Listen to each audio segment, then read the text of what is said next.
Bom, irmãos, eu gostaria de falar de uma maneira bem sucinta, bem breve, né, a respeito do evangelismo e a igreja local. É um tema muito comprido, que se nós fôssemos tentar falar de uma forma mais completa, levaria bastante tempo, e eu vou procurar não ser cansativo para com os irmãos, né? Mas tenho visto muita confusão que está sendo criada, né, por desconhecimento de algumas pessoas sobre esse assunto. Eu tenho visto também, irmãos, muito relaxamento na forma como está sendo tratada a pregação do Evangelho, tanto nas ruas como nas igrejas locais. Eu tenho visto, irmãos, pessoas saindo para pregar o Evangelho e criando, né, uma verdadeira praça de guerra. Quero lembrar a todos que a obra do Senhor tem dono e tem Senhor, e fazer uso da sua palavra indevidamente tem um preço alto para se pagar. Ele tem regras para tudo isso, e regras rígidas para quem deseja realmente servir ao Senhor. Essas regras, irmãos, estão na sua palavra, e elas não estão sujeitas às nossas interpretações pessoais. Elas são regras absolutas e irrevogáveis. Fora isso, o que viermos a fazer é obra de homem.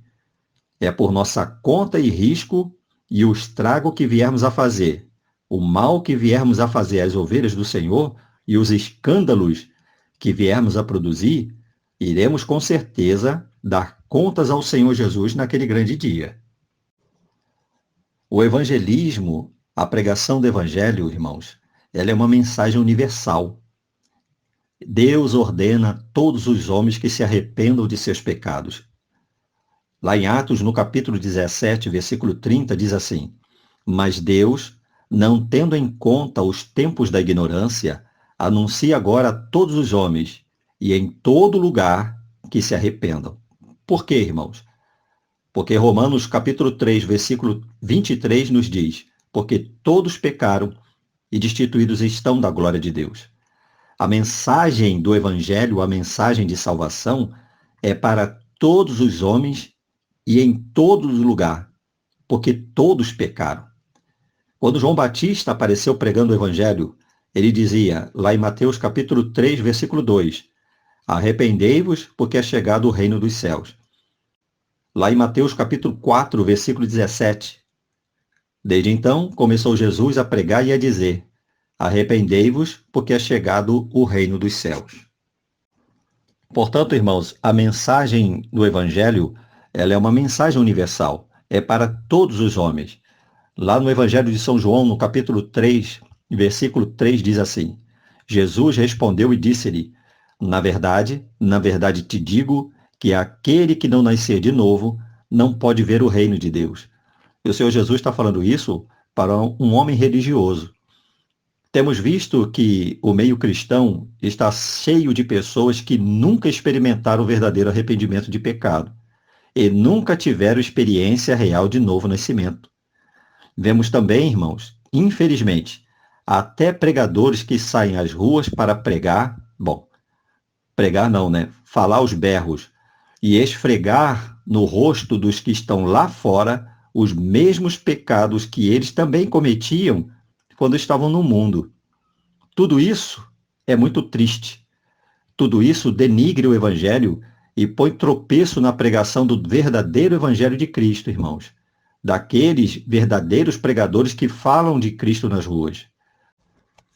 Por esses dias, assisti uma verdadeira aberração.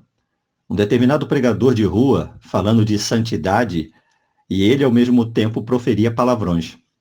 E dentre tantas bobagens e acusações que ele falou, ainda recebeu o aplauso de alguns irmãos. E isso é muito triste. Ele chegou a chamar uma pessoa de filho do diabo, sem nem mesmo conhecer a pessoa. O que foi que aquela pessoa fez para ser chamada de filho do diabo? E ainda recebeu o aplauso de alguns irmãos. Ele achava que estava pregando, mas certamente ele estava fazendo um desserviço ao Evangelho. Deixo essa mensagem para os irmãos. Mateus capítulo 18, versículo 6. Mas aquele que escandalizar um daqueles pequeninos que crê em mim, melhor lhe fora que se lhe pendurasse ao pescoço um mó de azenha e se submergisse nas profundezas do mar. Digo para os irmãos, pregadores desse tipo podem pregar tudo, menos o Evangelho do Senhor Jesus Cristo. Aquele arrogante e presunçoso pregador fez tudo o que um anunciador de boas novas de salvação não faria e jamais fará. Alguém pode dizer, mas Jesus chamou os fariseus de filhos do diabo. Verdade. As autoridades religiosas queriam confrontar Jesus, procurando impedi-lo de pregar. O Senhor chamava de filhos do diabo e geração maligna. Isso porque eles deveriam levar ao povo as Escrituras e acabavam impedindo o povo de crer para a salvação. É o que está lá em Mateus, no capítulo 23, versículo 13.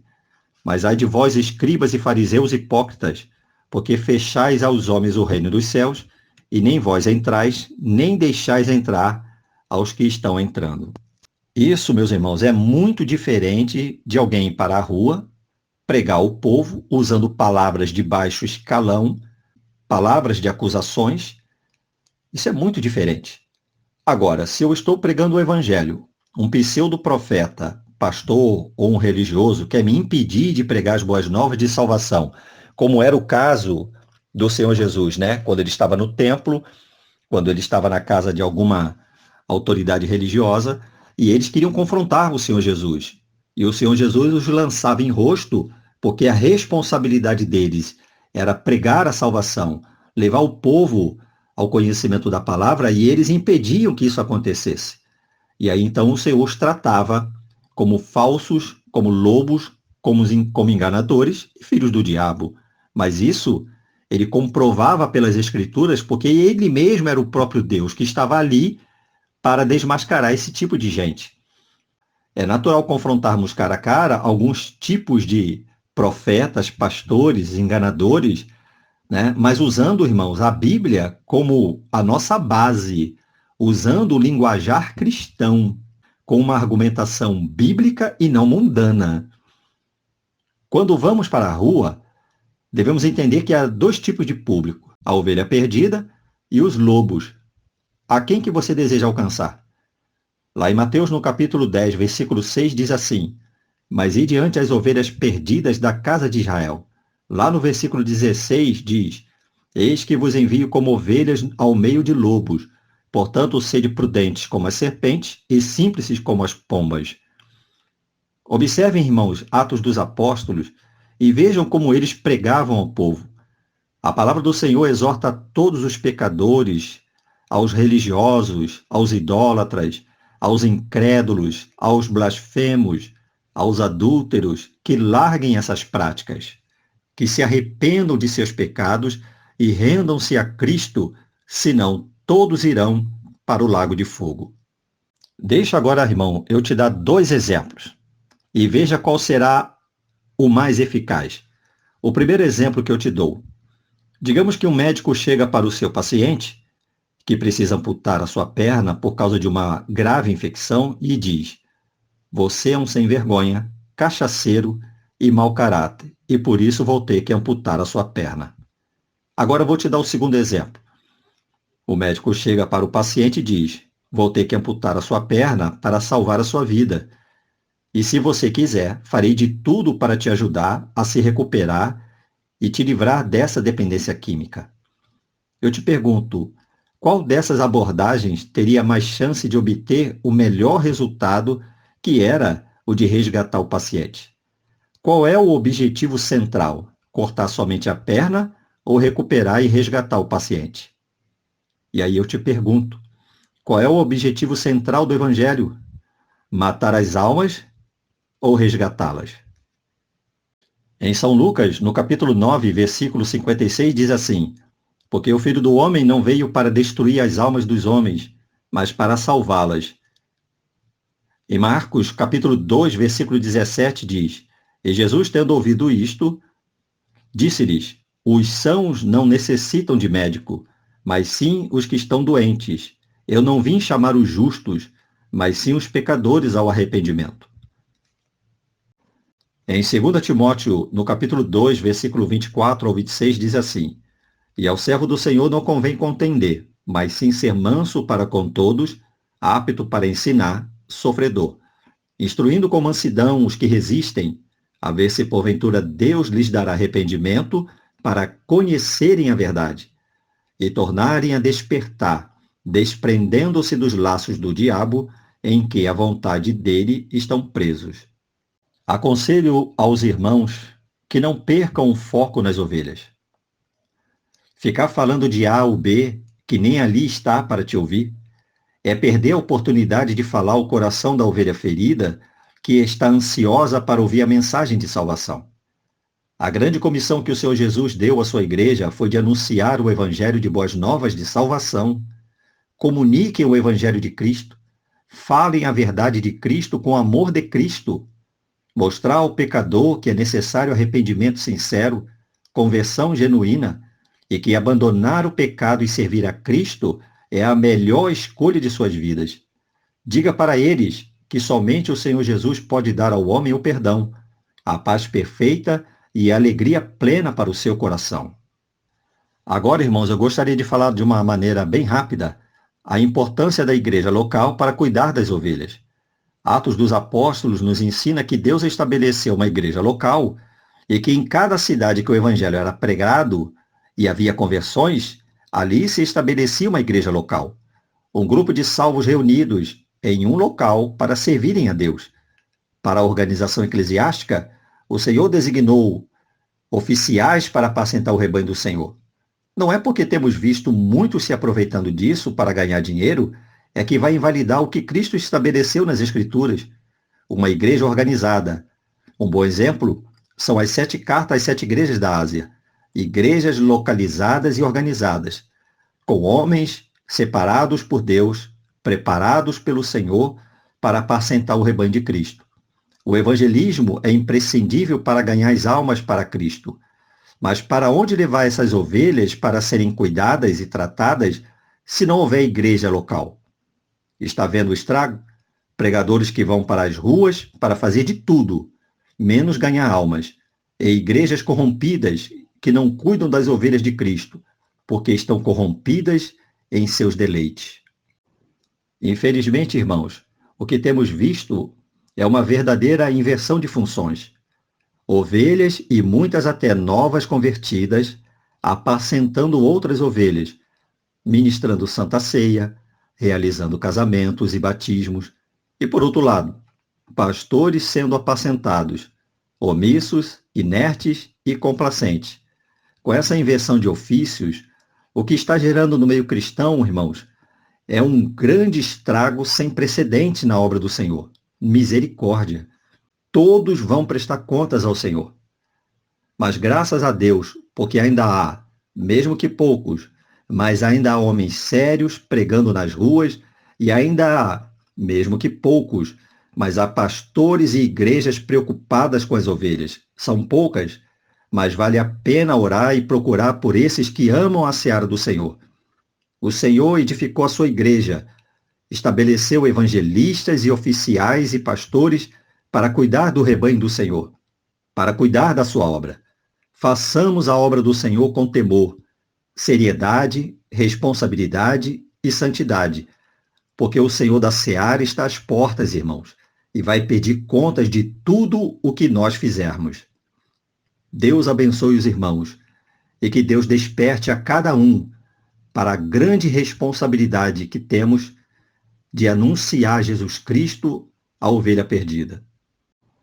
Meus amados irmãos, se ainda ficou alguma dúvida, os irmãos podem perguntar, que eu terei o maior prazer em responder biblicamente às perguntas dos irmãos. O objetivo é esclarecer esse assunto que é tão importante, tão sério nos nossos dias. Está sendo deturpado o que é evangelismo e o que é igreja. Estamos vivendo uma praça de guerras. E no meio dessa disputa, desse bate-boca, estão as ovelhas do Senhor. E os lobos aplaudem tudo isso, irmãos. Por quê? Porque o objetivo do lobo é acabar com a ovelha. E esse pregador, o qual eu falei no início para os irmãos, um matador de almas, uma pessoa que sai para a rua, falar palavrões, ofender as pessoas, acusar as pessoas, dar nomes, não está preocupado em ganhar almas para Jesus. Eu faço um apelo para os irmãos. Está com dúvida? Fique à vontade, faça a sua pergunta, porque nós queremos esclarecer, queremos tirar essas dúvidas dos irmãos.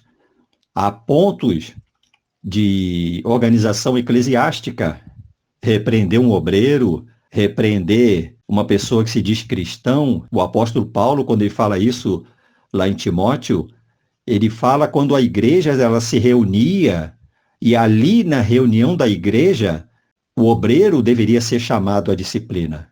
E as pessoas estão indo para a rua para lançar em rosto esse tipo de assunto. Há ovelhas que estão pegando o cajado para apacentar e nem estudaram a Bíblia ainda. Não conhecem as Escrituras, não esmiuçaram a palavra, não tiveram um chamado para apacentar. E estão apacentando. Isso não é brincadeira, irmãos. Pastores que não estudam as Escrituras, que não investem no seu relacionamento pessoal com Cristo, porque ele tem que entender que ele tem que buscar para ele e tem que buscar para a ovelha. Mas se o pastor, muitas das vezes, um pastor sério, ele se dedica a estudar a palavra de Deus, ele vive uma vida, como disse o apóstolo Pedro, né? Nós perseveraremos na oração e na palavra. Aí diz, olha, o pastor não quer trabalhar. Né? O pastor não quer trabalhar, ele é um preguiçoso. Mas há homens de Deus, irmãos, que se dedicam à oração. Há homens de Deus que se dedicam a estudar a palavra do Senhor. Há homens de Deus que estão interessados no bem-estar da ovelha. Ore, busque da parte do Senhor a direção para que ele te leve até esse pastor, para que ele te leve até essa pessoa, ou o Senhor traga ele até você. Mas não fica, irmão, à deriva. Não fique vivendo numa verdadeira praça de guerra, prejudicando a pregação do Evangelho. Um interpreta de um jeito, outro interpreta do outro. E aí, irmãos, estamos vivendo e estamos vendo o que estamos vendo. Fiquem todos na paz do Senhor Jesus e que Deus os abençoe.